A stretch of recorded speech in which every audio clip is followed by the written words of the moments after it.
Hello, hello, everybody, and welcome back to Test Tubes and Cauldrons, a podcast where we talk about the science behind spirituality.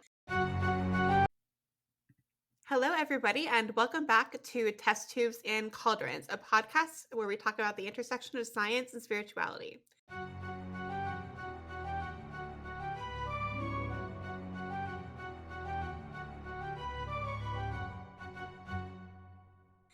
This week, we are going to talk about divination, both about some of its history, how we use divination in our own practice, and then also kind of the scientific validity of specific types of divination. But before we get into that, I'm going to pass over to Fel, who will do our What Happened on This Day. And today is May 30th, 2021. So, Fel, go ahead. All right. So lots of things happened on this day. Pierre Marie Philippe Janet was born in 1859. Pierre was a French psychopathologist and neurologist influential in bringing about in France and the United States a connection between academic psychology and the clinical treatment of mental illness. He stressed psychological factors in hypnosis and contributed to the modern concept of mental and emotional disorders involving anxiety, phobias, and other abnormal behavior. Janet is remembered for his dissociation theory of hysteria and hypnosis. He introduced the words dissociation and subconscious into psychological terminology and attributed hysteria and hypnotic susceptibility to inherited dispositions towards imbalances in psychic energy and psychic tension, one of the first formal acknowledgments of a heritable or genetic basis for mental ill health. And then also a patent for ice cream freezers. Very important, the most important The most important thing. out of everything that happened. Let's just jump in as per usual and talk about divination. So, the first question that we need to kind of cover is what is divination? Is there a defined definition for it that we use within the community? So the one I found was seeking knowledge of the future through supernatural means. It comes from the Latin divinare, which means to foresee, to foretell, to predict, or to prophesize. And it's related to understanding from the divine, although this definition would kind of change slightly over time. There are some interesting links to mysticism. Yeah, I was actually reading a paper the other day where it was talking about divination, and the author, M. Fortis, wrote their thesis on this. It was published by the Royal Society, and he had a different definition, but I think it spoke very clearly to the purpose that most of us use divination for. So I'm going to quote it here. And it's that divination is the central feature of a system of religion or magic. It is the ritual instrument and in turn a technique by means of which a choice is made from among the total ritual resources of a community of the right ritual measures for a particular occasion and with regard to individual circumstance. And I really liked that definition because I think it's true in that we utilize divination on very specific occasions, or at least for a very specific purpose pertaining to an individual circumstance. So I thought that was really interesting. And then he also made another intriguing note suggesting that perhaps one of the most important functions of a divination lies in the authority that it carries. And so a confirmed divination verdict is essentially an authorization or like a sanction emanating from the ultimate source of authority in that matter. And that could be, the divine or your subconscious, kind of depending on what you think the divination is coming from or like what's influencing it. But I also thought that was really interesting. And it's something that I think we should touch upon really quickly maybe at the beginning of this episode is the maybe over reliance on divination as kind of the ultimate authority. What are all of your thoughts on that? Yeah, I think I'll talk about this later in terms of my personal experience with it, but I have definitely fallen into the trap of doing too much divination. And I think it comes from, at least from my perspective, a sense of kind of anxiety around choosing the right choice. And so when you mention that kind of idea of authority, it's almost as if you can give that choice over to a higher authority than yourself and absolve yourself of the need to make that choice. So yeah, I do think that it can be a sort of a guilty pleasure or a trap of some kind, even though it can be very useful in other ways. Yeah, I agree. I think that a lot of times, and I see this more with like yes, no divination, which is why I actually tend to stray away from that kind. This idea that like the yes or the no that you receive is the exact answer that you're looking for. And a lot of people give it an authority because they think it's unbiased, which we'll actually get into this later, how typically the modes of yes no divination are biased just in subconscious manners that you don't necessarily realize. And so yeah, I think that leaving kind of these big choices to some yes no thing that really occurs by random chance is just kind of irresponsible. And I don't think like it also just it means that you're not holding yourself responsible for the things that happen in your life. You can say, well, I did this divination and I was told to do this thing, and if it turns out poorly, then you don't have to take any accountability, which I think is an escapist type of mindset. I don't think it serves anybody well. For sure. I mean, I used to be like when I was in college, I was like going through a really rough time and I was just like so addicted to it, like every day, multiple times a day, or like you ask the same question and you wanted to give a different answer. One time I did that. Basically, it was just like, no, stop it. Yeah. So it definitely, you could definitely can do it too much. Or, I mean, I don't even do a lot of divination anymore, really, at least not in a traditional sense. But I think definitely doing it too much is very common. I do kind of laugh at when, because like, I mean, I'm guilty of doing this, like, no shade to anybody. Doing divination of some sort, getting an answer, and then like not liking the answer. And so you go back and you're like, yeah, give me a different answer. My tarot cards are so mean. And like, this is the tarot cards aren't actually doing this. I'm like giving them a personality here. And they will just like throw it right back at me. I've pulled the same cards before when I tried this, and it was like, this was my answer. Like, you can't get away from the fact that you are like putting yourself in a shitty situation. And I was like, okay, I didn't need to be called out like that twice, not just once, twice. You had to call me out twice, but the same cards. Like, how rude.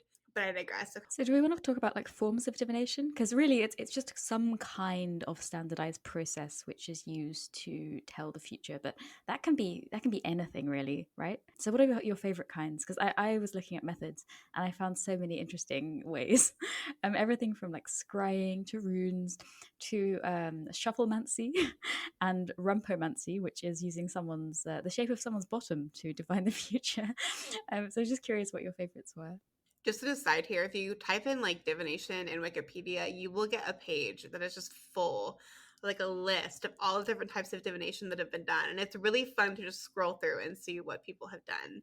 Some of my favorites are Haruspecsy, or Haruspecs, where you look at the entrails of something. That was very common in Greece. There's also cheese divination, which was a form of divination in the Middle Ages. Oh, it's so fun. I honestly think, or knucklebone divination.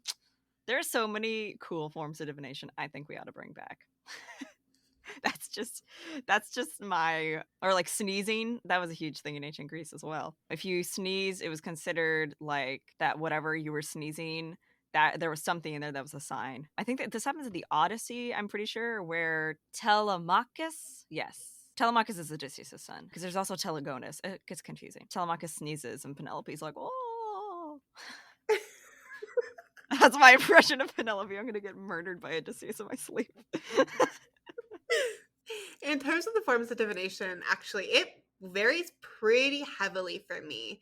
That's actually one of my favorite parts of divination is that I can vary what I'm doing based on the working that I'm doing. So, tarot is probably the method that I use the most, but that's really only because I utilize it for insight into like daily life kind of situations, or just like I do a tarot pull every single day regardless of whether I have a specific question or not, just to continue familiarizing myself with the cards. I typically do it at the end of the day. I kind of just like will focus and like think about, maybe meditate on the energies from the day, any frustrations that I had, so on and so forth. I can use tarot to help with that. When performing ceremonial magic, I tend to use more traditional forms of divination, including scrying.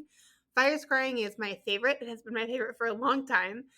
But it's really terrible for your eyes, so you shouldn't do it all that often. And it can be kind of difficult to read with fire scrying if you're not like using the same candles or whatever you're utilizing, because then you don't have like, you have a baseline. So like I use the same candles when I do fire scrying just so that I have a baseline, so if something does change I can like catch that. I've also cast lots using items that hold particular symbolism in my life for more personal readings.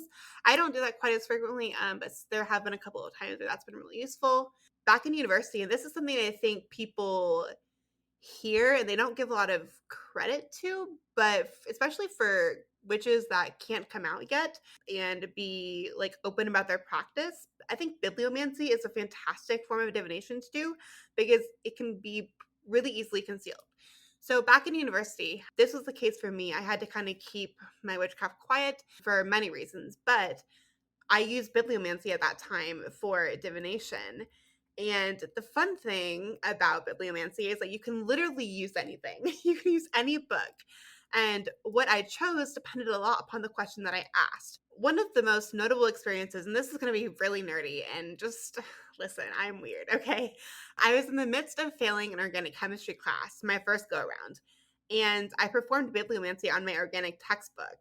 Now, the resulting conclusion came from a discussion of imines and how they act as essentially a kitchen sink for electrons. We were talking about it in terms of an enzymatic mechanism. And it made me think about the way in which I was approaching the class. And after I thought about it and reflected on it, I ended up kind of changing the way I approached it and things began to look up. I did still end up with a C, so it didn't look up that much. It only mildly helped, but I didn't fail, and that was all that I cared about. But yeah, so those are the ways that I have used divination in my personal practice. And again, it varies pretty heavily depending on what I'm doing. But what about you guys? I have really shitty intuition. I'm just gonna come out and say you hear about these people reading Psychic Witch and all this and using their intuition to decide things. I am not somebody who can do that. I think maybe it comes from just being quite an anxious person, but I'm always kind of second guessing.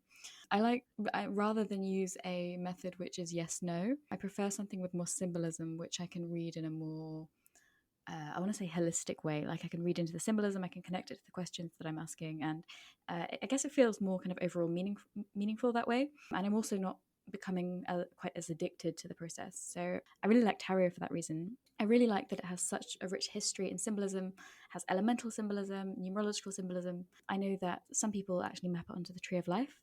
So it's just a system that has a lot to explore. And I even know people who are completely secular who use tarot. When I say secular, I don't mean a modern witchcraft type secular. I mean if I said I was into the occult, they'd ask me a cult?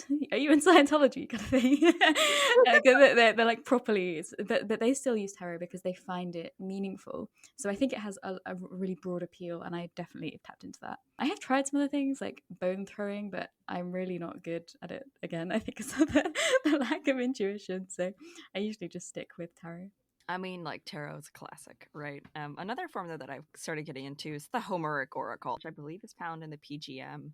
And you roll a 6-sided dice 3 times, and there's a whole chart too, and it's different bits from the Odyssey or the Iliad.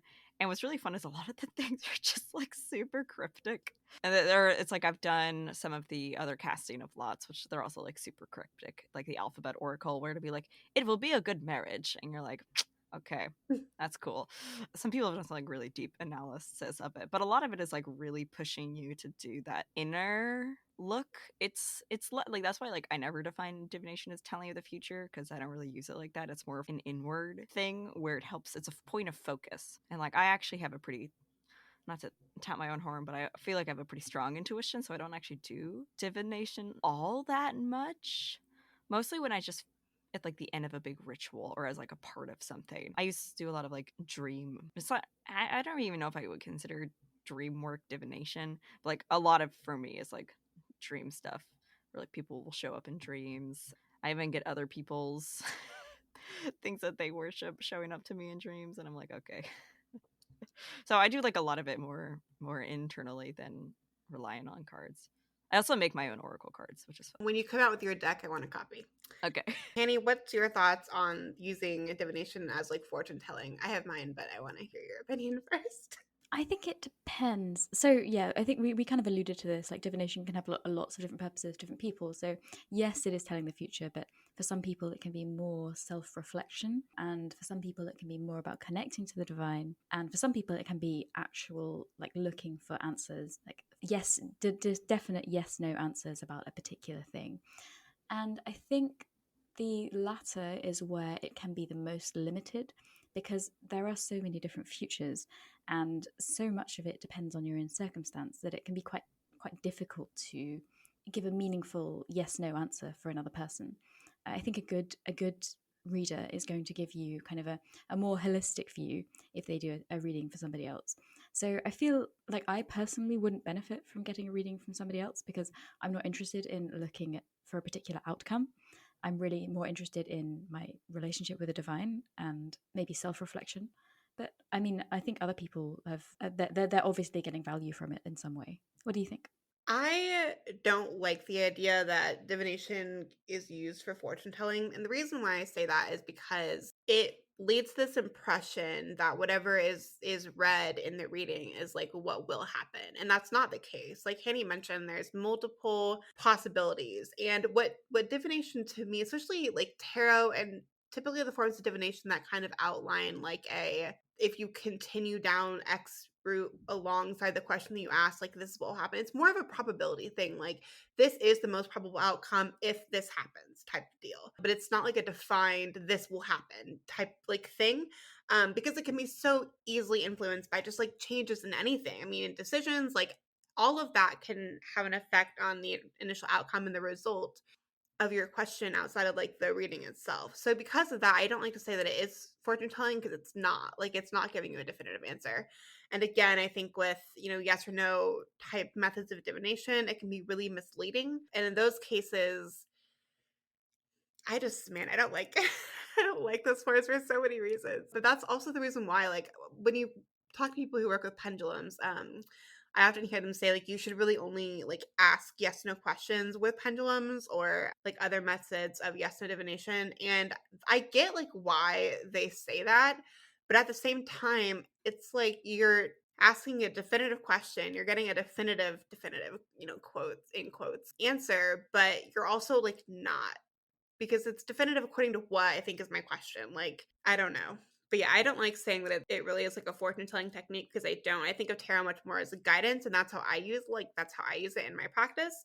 It's more of a this is the situation I have, and this is what I'm thinking. I either want more insight or I want guidance into how I should handle it moving forward. And then I take what the cards say and I apply that however I see fit. Yeah, I'm with you, Henny, though. Like my intuition sucks. So that's why I use tarot mostly as guidance.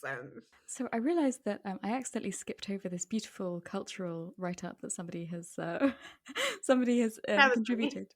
So I wondered if you wanted to return to that before we move on.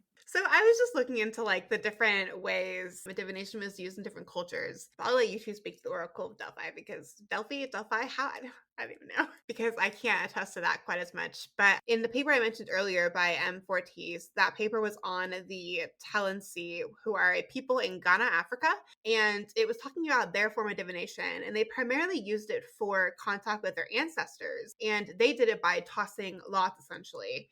And it's the means by which the demands of their ancestors were determined. They believe that anything that happens is brought about by the ancestors. So, like, the idea is that the ancestors, so instead of living on like a separate plane of existence, they live in our world. They just exist as spirits versus as like physical people. And so anything and everything that happens to these people is the result of the ancestors. And so you can understand the demands of the ancestors by like how the lots are thrown. And it can also be used to discover which ancestor an event can maybe be attributed to. It was all very, very interesting. And if you're curious to read more about it, I would highly recommend go reading that paper. But there are also other examples of divination in the Bible. There's many different examples. I think the clearest one, again with casting lots, is when the remaining 11 disciples, after Judas had betrayed Jesus, they cast lots to select the next member of their group. Specifically, this is located in Acts 1:23 through 26. And then there's also, allegedly, we don't know this for sure, but allegedly it's said that Saint Francis, who is the founder of the Franciscan order, used bibliomancy along with Brother Bernard to determine how they were to live. So allegedly, the regular primitiva, I speak Latin. You think that I would know how to pronounce this. Or the rules of living were divined by asking a question, opening the Bible three random places, and then the first passage their eyes landed on were like what led to the development of these rules, which I found very interesting. And if that's the case, it like puts into question the stock of those rules, but I digress. And we also touched upon in our last episode, but Pythagoreanism believed that numbers, right, were the basis of the entire universe, which ran on this numerical harmony. So a combination of the numerical specifics of musical sound combined with numbers related to mysticism, specific meanings which are still held to today, were also a form of divination. It's numerology and arithmancy in modern day. So a lot of these forms of divination like do have really interesting histories. And those are just different ways in which they were used throughout history. And I definitely like recommend looking into this more because even looking into like the history of tarot is really fascinating given it was a card game, when it was originally developed and then how it began to be used for like divinatory techniques. Yeah, those are all the examples that I like thought of for this episode, but there's definitely plenty others. Fel, I wondered if you had any interesting historical examples to contribute. You mentioned the sneezing one. That was actually new to me, which is embarrassing. But Yeah, the sneezing one. I'm trying to think of what else. I mean, what people don't understand about like oracles, so like the Oracle of Delphi, right? There are, at least in a Hellenic perspective, there can not be any modern day oracles because oracles are place driven. The oracles are always the oracles of something, right? So you get all these people. I've seen people claim to be a Pythia before, and I'm just like, first of all, the Pythia were like 50 years old.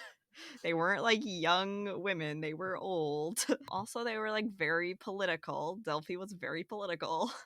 A lot of evidence of them being like bought off. And I'm just like, no one wants to be a Sibyl, but okay. Sibyls were like the wandering oracles. So I think that there's definitely a difference between like what the Oracle of Delphi was doing. I mean, the Oracle of Delphi would also like cast lots for like non-important questions, or if people couldn't, yeah, like the lines for Delphi were like massive, and most of the time it was just casting lots, which she did most of the day. But yeah, casting lots was a huge thing. I think usually it was knucklebones of some type of prey animal. I don't know if there was ever like an exact thing. I've seen pottery shards too, broken pottery. People would write alphabet things on it. I mean, there's just loads of divination from historical, usually like dice and things that you can roll. It's usually like drawing or casting lots, which is something polyhedral with writing on it. So that's a huge thing, or like really weird. Yeah, so I think those are pretty much the like anything that could be turned into something divinatory was turned into something divinatory is basically my understanding of it. Augury was huge. Yeah, I agree. Birds, yeah. I think it's so interesting. And this kind of relates back to our Built for Divinity episode, right? Like why anything that could be used for divination was eventually like turned into something that could be used for divination. And I think it goes back to this idea of like we have this innate desire to have guidance outside of ourselves for how we live our life. And, having some kind of like larger force help us with the decisions that are really, really difficult to make. I'd be curious to maybe look into that further, like just myself to see if there is any connection. But Hannah, you were going to say something too. yeah, so I thought it was really interesting that divination kind of used to be considered a science. Like Fel mentioned, it's quite political. It was very frequently used for political decisions. It was treated quite highly, and people would consult, for example, oracles before going to war. They would look for auspicious signs before trade, things like that. It was really considered quite a robust way of determining things, and it even had close associations with medicine. But I thought it was interesting that as this scientific method developed, kind of beginning around the 13th century, we started to see a divergence in science and divination. And we started to kind of formalize knowledge and methodologies. And we started to think of divination as less for looking for causes, so saying, okay, the stars are aligned this way, so this is causing this event. The comets here, this is causing this event, and more like the divination is a sign that something might happen. And then this was also viewed closely with medicine because you would see the same signs in the diagnostic process in medicine, and it would be viewed as the same thing. So you'd say, okay, well, if you have this symptom, this thing will happen. If you have this divinatory sign, this thing will happen. It was that same kind of logic. It's called scientia conjecturalis. And because it was developing in a kind of more scientific way, not maybe how we understand science now, but more scientific, that also opened it up to critique, which is strange. So as early as the 1400s, we had people criticizing it. There was one man called Jean Girard who said, "One may indeed object that astrologers have correctly predicted many events. To this, however, I shall reply that in many more cases they have given wrong predictions. When they tell the truth, it is either by chance or due to the great number of predictions they make." So there were doubts being cast on divination as early as the 1400s, and I think this is when it started to become more occult because we had this divergence of science and kind of more magical or religious adjacent things. And so I think that's kind of interesting because the association with the occult has maybe made it a little less popular. Just a random note. I think that we can say that weathermen are just basically people who do divination because they're also wrong like 70% of the time. What is the name Anyway, for that? Because there's five main types. There's like geomancy, pyromancy. What, aeromancy? Yeah. Would they be aeromancers? I don't know. Yeah. Another way that it was like linked, like you mentioned, it being linked in medicine, I just remembered, just thought about the Greek incubation, the like incubus, where to read like a definition, incubation is a religious practice of sleeping in a sacred area with the intention of experiencing a divinely inspired dream or cure. So usually we go to like a temple of Payan or a temple of Asclepius, and they would, you know, have a nice bath, get looked after, and then you would go to sleep with and an attendant would be like nearby, so that way, the second you woke up, you would tell them your dream, and it was supposed to be the cure to your disease would come to you in a dream, which I think is fascinating. I mean, even at the time, Hippocrates? How did I forget his name? It's literally Hippocratic Oath. Hippocrates like was critical of some of those practices because some of those practices were. I'm just like, wow. If I had some weird disease and I went to bed and I woke up and be like, ah, I got it. So I think that's kind of funny. And I kind of wonder how many times it worked because it was a super popular process, which makes me think that it worked at least a few times. Otherwise, why would they keep doing it? I would be curious to see that. Maybe they were cured by being at the spa because you said it was like quite a nice That's the other experience. thing. Yeah, they would give like they had the baths. Yeah, they would specifically do like healing baths. Be in a place with nice air quality. They probably had things to eat, nice water, or specifically those baths were set up in very specific areas. So yeah, there definitely was probably something to that as well. Yeah, so let's maybe move into the next topic, which is how we think divination is occurring, like what the theory is behind them. I'm curious, does anybody have like personal theories about what they think is actually happening? Because like there's lots of theories in general, right? Like some people say that it's spirit, some people say it's your subconscious, some people say it's actual like divinity, some people claim it's psychic ability, I mean other things. So what are your personal thoughts? I don't usually share my personal theory because I'm always just like, I don't think it's fleshed out enough. But I think part of it is subconscious for sure. I mean, like I said, I don't actually do a lot of divination anymore. And a lot of it feels more like turning inward. It's like I don't really use divination to communicate with divinity, if that makes sense. There are, for that, I more look for signs or like other forms of like external divination. Like I don't use like classic divination, I guess. For that, I'll use like dreams and whatnot. Because to me, a lot of like candle divination, I think I brought this up in our first episode, where to me, there's so like I want to remove external internal sources, I guess. So like that's why I don't use pendulums because there's too many factors externally that are affecting it. And like I don't know, I guess in some ways part of me gets not to talk about quantum, but it gets to be like, well, this happened, or like if everything happens for a reason, then this thing happened for a reason, and I don't know, it's like a weird game of chance, but the chance is purposeful, I guess. That's why I also don't do yes no divination because I find that there's elements there. I don't know, I don't think that makes any sense at all. Can I ask you, so Yeah. you say that you like the dreams are a big part of how you do divination, Yeah. right? So where do you think the dreams come from? Like, do you consider those sent from the divine? Do you think it's more you're just your subconscious talking to you? Like, what are your thoughts there?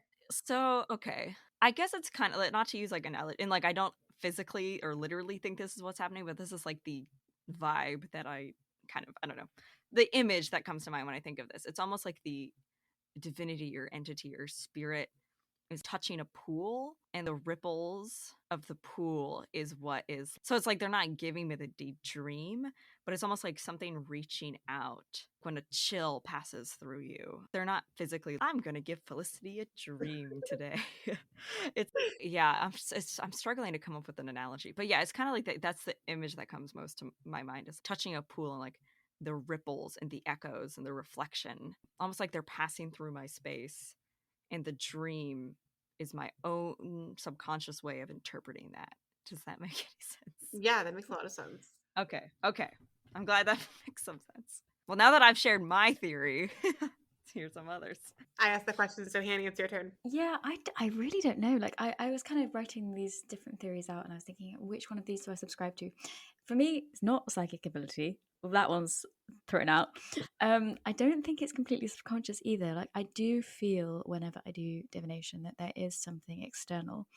And even when I mean, I went through a really bad phase, and this was partly because I mentioned I have OCD, and I was really like flipping coins for everything. I mean, we are talking like I couldn't walk down the street without like flipping a coin to decide which way I'd go. It was quite bad. But then I had this feeling that sometimes the coin that I had in my hand was a trickster coin. So I was like, I would like switch to a new coin. So I guess that would fit with the spirit theory, but it just got to the point where I was not vibing with this method because it was so addictive and so messed up for me personally. With tarot, I definitely use it in a ritual context differently to how I would use it in a normal divinatory context. So I would use it after a ritual, for example, to try and maybe make sense of the experience that I just had. And I'll look more at the symbolism there. So that to me is more divine inference and maybe some subconscious as well to try and make sense of my own experience. When I'm asking more kind of general questions or doing like a daily pull, I tend to think of it as asking, and this is going to sound a bit lame, but like the universe. I don't really know. I'm asking something. There is some external force, but I don't think that of it as a particular god or a particular anything. Saying this out loud makes me sound a bit crazy, so I apologize, but I've just never had to really substantiate my ideas behind it before. Yeah, I think it's primarily subconscious, but at the same time, I think about all of the tarot card pulls that I've done relating to a situation. Then this is different actually depending upon the method of divination, which is an interesting aside. They're too accurate in my opinion to simply be through subconscious alone. And it also requires like chance, right? Like picking the right cards because I don't do like the one whichever one falls out or any of that. Like I spread them and I select cards. And I also don't do the whole thing where I like hold my hand over it and I'm like, oh, which one is like speaking to me? No, I literally just pick a card. And every single time that I've asked a question and done that, I always get answers that fit the situation incredibly well. And I have a difficult, like, logically, I would love to say yes. It's just my subconscious. Like, there is no higher power, like, guiding me, whatever. But, like, I don't actually feel that way. I do think that something is leading me to the cards to, like, provide guidance in a situation. I do think using something like a pendulum, that's definitely like much more subconscious based just because of some of the studies that we'll talk about a little bit later and like my own personal views. But like when it comes to other things like fire scrying specifically, yes, there are physical things you have to like take care of, but that's also why I establish a baseline. It's why I utilize the same candles from the same company, usually from the same pack. Like I really try my best to establish like a standard burning. And if something changes, then that's an indication to me, okay, maybe I'm seeing something in the flame. That I would say has more divine intervention, but even then, I know from bias, like I can be reading into the flame. So I also have to keep that in mind, which is why I tend to do fire scrying in a much more ritualistic setting where I've like invoked an entity and like I'm also like with their assistance reading into the flame, try and like reduce that bias. But I'm kind of like, I think it's subconscious mostly, but I do think there's some like divine guidance. Actually, Felicity, I really liked your touching the pool and the ripples because you could almost think of it like the ripples being the divine interference in a way where it's like not super yes, no, or like black and white. It's kind of this like gray, like the idea is like there being sent from something else, but like it's also your subconscious playing a role. Those are my thoughts. Right, yeah, and it's like that's one of the reasons why I don't like pendulums. I don't remember I brought this up before. I bring it up everywhere I go, though. I don't like pendulums because it's I don't know. People will be like, "Is Aphrodite in the room?" And then I'll be like, "Yes or no," and like that's so binary. Also, what a weird question. Like, It's very what? spiritualist, actually. Like it's more like a séance Yeah, kind of. I mean, I was doing a little bit of research into the history of pendulums because I was curious, and nothing. Nothing. I can find nothing about them used for anything other than dowsing. My educated guess, because I don't have any evidence for this. Before you go on, do you want to explain what dowsing is really quickly for people who So aren't dowsing is familiar? finding water, usually water. Sometimes other objects, like something physical, people use it to find lost things. You would hold the pendulum, and how it swung would indicate how far away. It's kind of like hot. Have you ever when someone's like hot or cold, hotter, colder, basically like that, but with another tool. Traditionally, you would have a rod for dowsing, right? Like it kind of swings in front of you, and then it's kind of Yes, there's similar. also dowsing rods. Pendulums were either used to measure seismic, I think seismic activity, they were also used for dowsing, pretty much, or clocks. So yeah, that's why it's weird to me that they just suddenly became a divination tool. And like every website I went on was like, pendulums have been used as a divination for centuries. I'm like, but have they? Nowhere I found says that they were. And like even on the Wikipedia article, which is like not a great source, but it would all of the like discussion about it being for divination. Like most of the history of the pendulum on there is about being used for dowsing or science. But even like dowsing, like the dowsing rod, there's like physical like explanations from physics as to why the dowsing rod works the way it does. In fact, I can link an article Right. below from Nature about the physics behind the dowsing rod. Like it wasn't Right. supernatural. Like there are mundane reasons as to why it works the way it does. Like there's nothing supernatural Right. about it. But yeah, my educated guess though is, and like again, takes with a grain of salt. But my educated guess is just because a lot of the times, like things like automatic writing or like spirit boards came about during the spiritualist movement as a form of divination. There's a lot of evidence or a lot of cases of things that were not originally used for spirit contact suddenly becoming used for spirit contact. So that's where I honestly think pendulums became used in divination, just because I've never seen any evidence like otherwise, and they just like materialized. Yeah, speaking of pendulums and why I don't like them. A lot of people who use pendulums are probably familiar with this as like a way to kind of disprove, the pendulum and why you shouldn't use it and whatever. Is this ideomotor effect. So a lot of people claim, well, some might claim that this is useful when examining one's subconscious. And I think that's where it's probably the most useful. Essentially, the ideomotor effect is saying that you can't like the swing of the pendulum is due to like your muscle movements, and so subconsciously you're deriving the movement in the direction that you desire based on the answer that you want. And so there have actually been a number of articles, and I'll list, I think I had 3 of them below, saying studying the chevreul pendulum illusion. And some include some actually like empirical data that focuses on the pendulum itself, and this idea of visualizing whether visualizing movement causes the swing of a pendulum to start, continue, or grow larger. And one of the articles in particular I know said they used a photographic like capturing methodology, and they were able to show that by like visualizing in your mind the swing of a pendulum, you can influence both the direction and the intensity of the swing. And they were actually like able to like empirically show that by measuring the distance of the swing in the pictures. And I found that really, really interesting. And actually, there was another study that I read, not related to pendulum specifically, but about subconscious and conscious movement in relation to, it was mostly about Ouija boards, but they did talk about pendulums a little bit.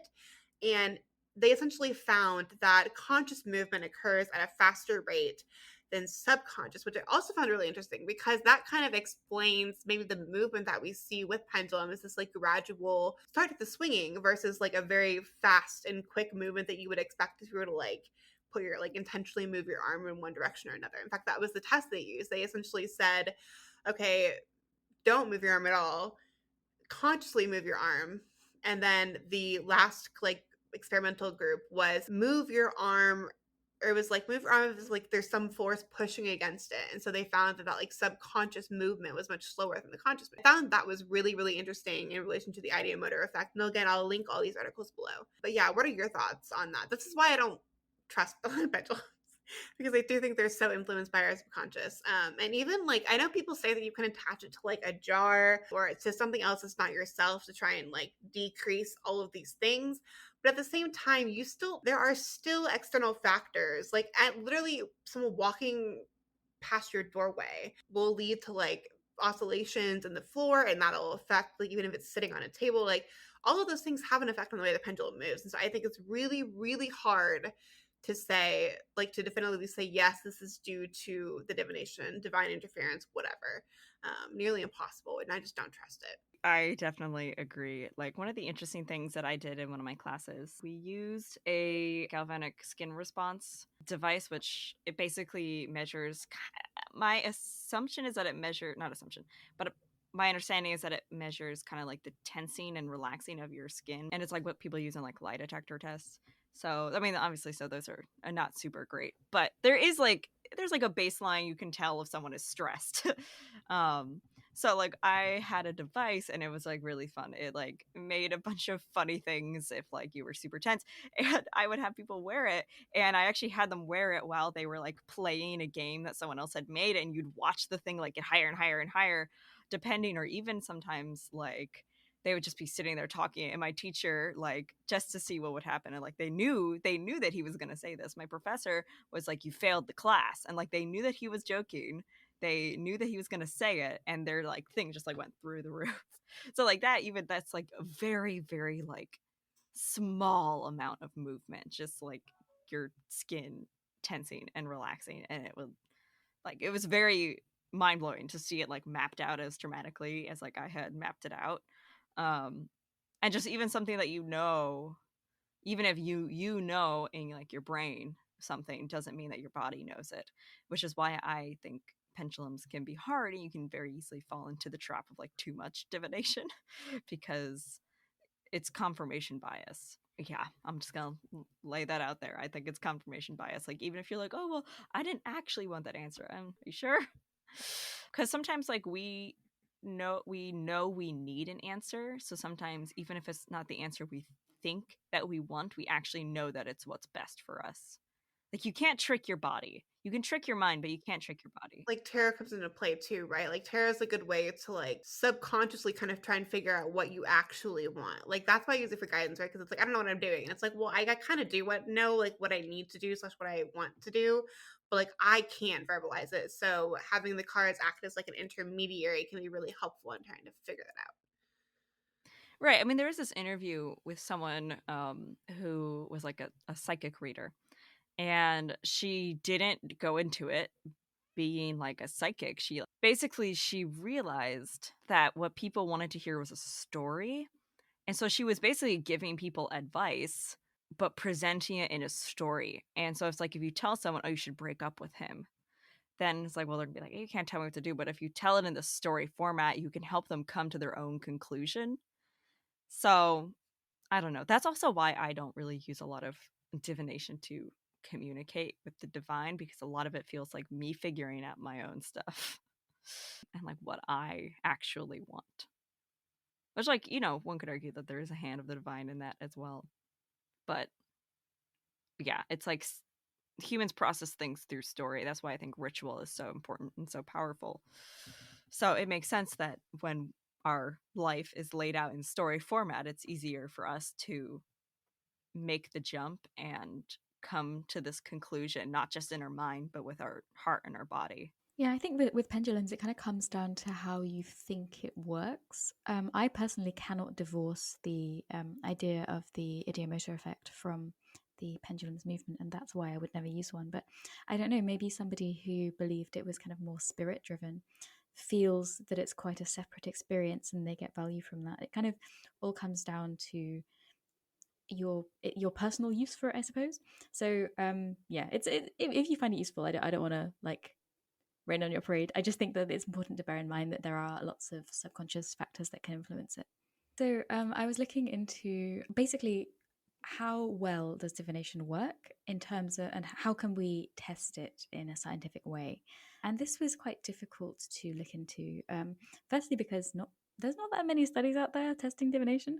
So most of the ones I found were on astrology. So that's what we'll be discussing today. And it's quite hard also to design studies that test divination because we need a highly specific outcome or hypothesis to test. And often with divination, that's not really what we're getting. I mean, yes, we've mentioned there are yes no methods, but more of them methods that we've been talking about, like tarot and astrology, they give you slightly more broad, nuanced, kind of symbolic answers, which are quite difficult to formulate into a hypothesis. So I found a few different ones that I'd like to discuss with you guys. Some of them, which were looking into the statistics, were suggesting that astrological effects were actually the product of a poor statistical analysis in the first place. So, for example, there was one in the Journal of Clinical Epidemiology, and they looked into the number of hospital admissions for each astrological sign and then did a chi-squared test. And they were like, oh, look, Pisces signs had more hospital admissions for heart failure, so they were more likely to have heart failure. But this is actually the wrong way to analyze these kind of data, because you've found that you have a higher proportion in one sign, and then you do the statistical test that amplifies your type of error.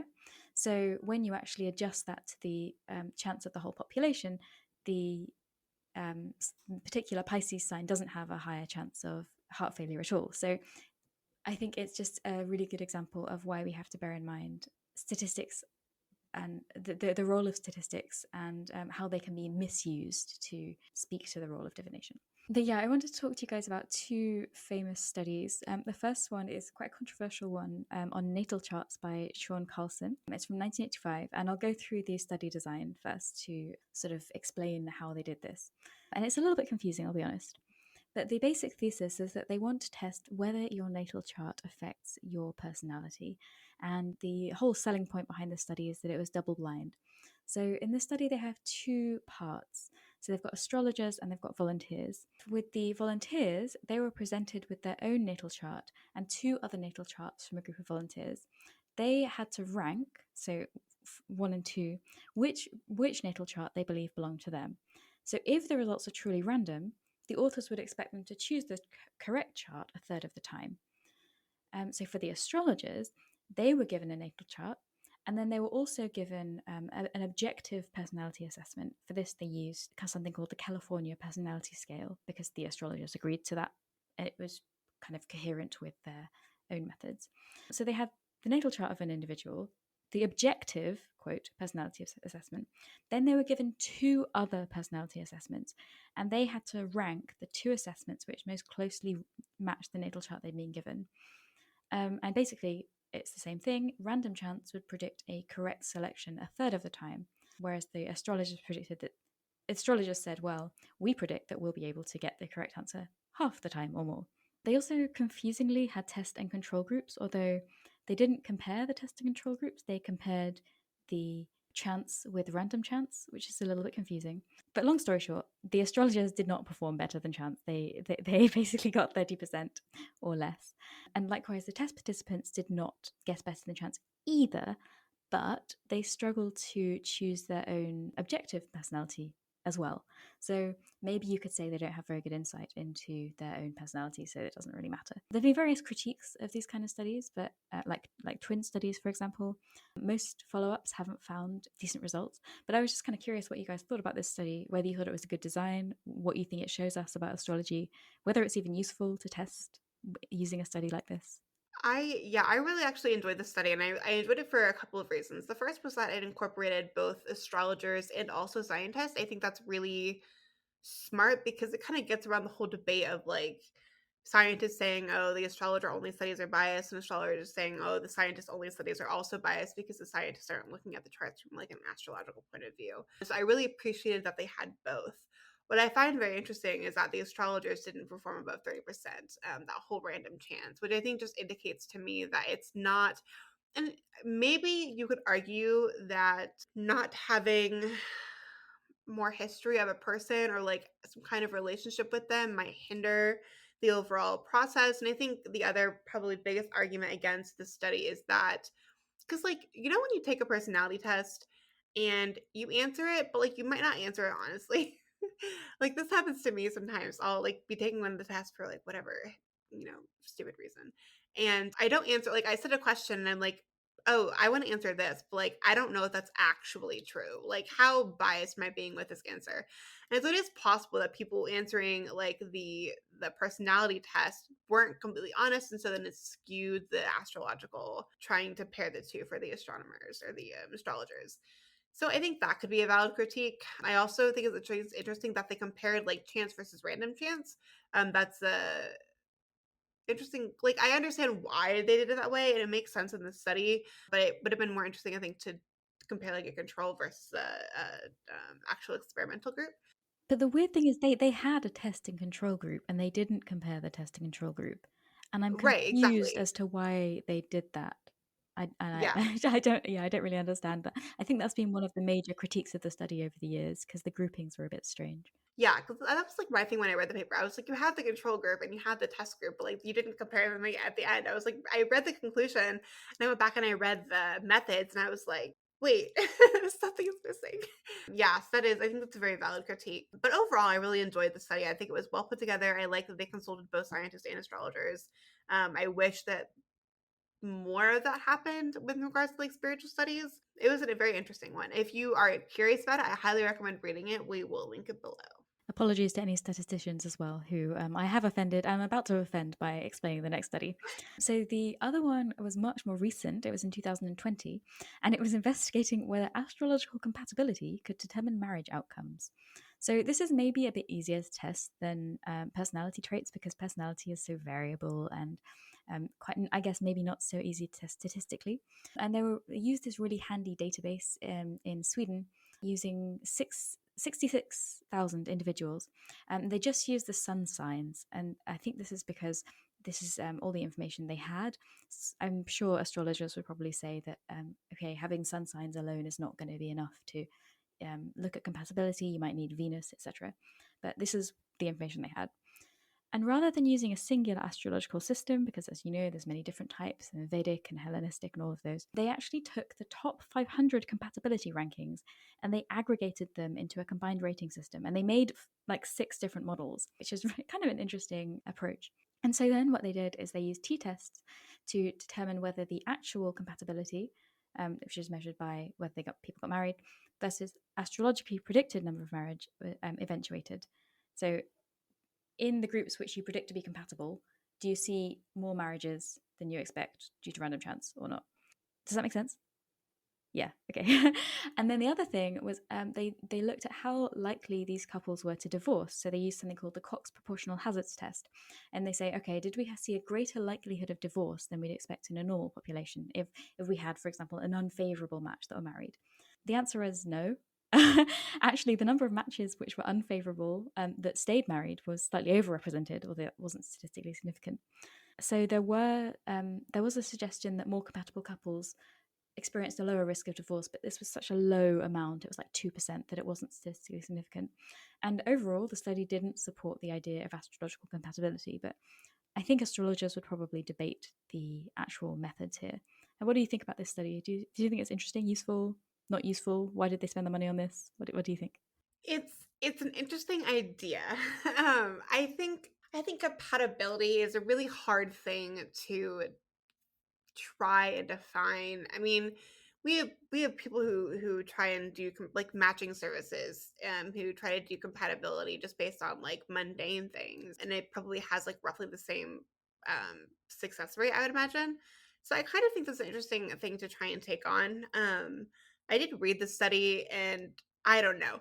I'm not convinced by the whole compatibility thing, like by astrology. And I think the study did a good job at least showing the statistical like rates between like astrologically compatible people and divorce rates versus like mundane and divorce rates and all of that. I don't know though. I feel like there's so much variance between why people get together, why people stay together, why people decide to get divorced. Like, especially when you think about, like, I have a friend who we were talking about this just recently, actually, and he mentioned that, like, he and his wife have been married and, like, they've had kids and they lived a really good life together. But, like, they as a couple don't feel like it's pertinent to stay together anymore. Like, their kids are growing up, they're, living their own lives. And you could say that they, quote unquote, fell out of love, or they just, like, don't really want to be committed to one another anymore, and so like they're gonna get a divorce.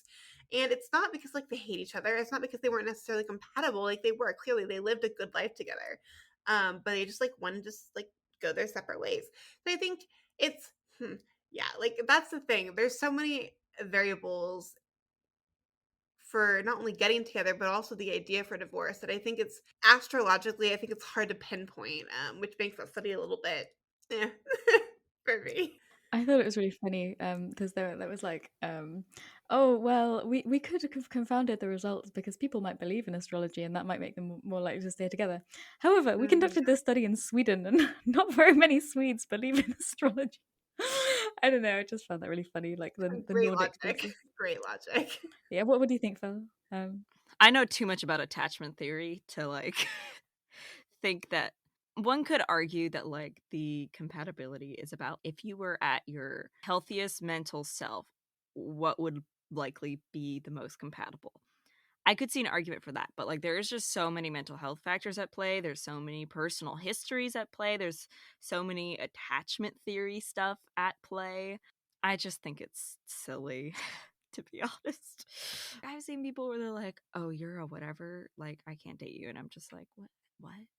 And oh, I can't date you because you're too obsessed with astrology. You think it can work. I mean, it's like I do want to say I think there are merits to astrology beyond pop modern astrology, but I don't think compatibility is one of them. I think it more has to do with mental health and personal history than it does with like when and where you were born. I think you would at least have to look at the whole chart, right? Like, I think this was just sun sign, so I'm sure a lot of people would protest Yeah, with that was the that. other thing. Well, and it's interesting too when we talk about sun signs. A lot of people actually relate more to their rising sign, which like makes sense than their sun sign. And when you read things like the, zodiac, like whatever it is for the day, all of that like pop astrology stuff that nobody should put any stock in. But typically the rising sign is what people relate to more than their sun sign, which indicates why I've never felt like a Pisces. They're always like, "You're so emotional," and I'm like, "No, I'm not." Same. I'm a Cancer, and everyone's like, Cancers are so whatever, moody. And I'm just like, I am like an intellectual robot. Yeah. Which apparently I have a Cap rising, so that makes sense from what I Right, have been exactly. told. It's like that's interesting too with the sun signs. Like I don't know if that's necessarily the most. I'm going to use the word based here, but that sounds so like it sounds so awful. But it's definitely not like the best way I think to do it. You could also like your moon sign is what allegedly like rules your I don't okay, listen, I'm not an astrology person, so like don't come for me. But your moon sign is what controls like your emotions and how you deal with like kind of the inward like your inner world. And so I feel like your moon sign and your rising sign would be a better compatibility test than your sun sign, like personally. So yeah, I agree with you, honey. I think only using the sun sign only gives you half of the story, which might have also kind of distorted the results a little bit. Yeah, like I don't want the message of this to be like we disproved astrology with science, right? Like that's not the message from this. But I think maybe it's really hard to investigate and maybe not useful to investigate with scientific methods because you're really looking at highly individualized readings and not on a kind of population level scale. Yeah, and they use so they're looking at compatibility, but did they look at the Venus sign of these people? Because that's the other thing. Like Venus is about relationships. If you were going to look at compatibility in astrology, I would expect you to look at the Venus. No, they just use the sun sign. I think because their argument was, well, in most like horoscopes in newspapers and things, you just look at the sun Mm. sign, which is fair enough, I suppose. But so I think they're looking at kind of pop astrology specifically. But you're right. Like I think a lot of astrologers would take issue with it and probably would want to use Venus. This is why they should have consulted with astrologers like the others that we did. Anyway, super interesting. Yeah, I was reading through those articles and I was like, this is really fascinating. I didn't even know that like people would do research on that kind of stuff. All right, then let's just wrap up with final thoughts on divination. If anybody has anything they haven't mentioned so far in the episode. Yeah, mostly I just want to say, like, even if there were all these studies saying, this isn't effective in this context, isn't effective in that, doesn't mean that we're trying to say that it's not useful to you or it's not a useful tool. Like, I think all of us use it in some capacity. Particularly for me, I use it in a spiritual context, and I find it that the symbolism is very, very, very useful. Mm-hmm. So yeah, don't come away from this episode thinking that we're trying to disprove it. It's more explore its usefulness and its role. Yeah, I think the fact that we all use it despite being more kind of scientifically minded individuals should tell you that we still believe it despite what the studies have shown. So definitely don't leave this episode thinking that we're trying to disprove anything because we're totally not. I use tarot, daily. I've had like astrology readings with friends and like it's been spot on, like kind of freaky spot on. This might be like TMI, but I did a reading with a friend and we nailed the specific time, the date and time that I had my first therapy session. Like it was wild. And that was before like I didn't put much stock into astrology like when I went into this reading and even before. So I was just like, that's a little creepy. I'm not gonna lie. So like I do believe that these things have stock.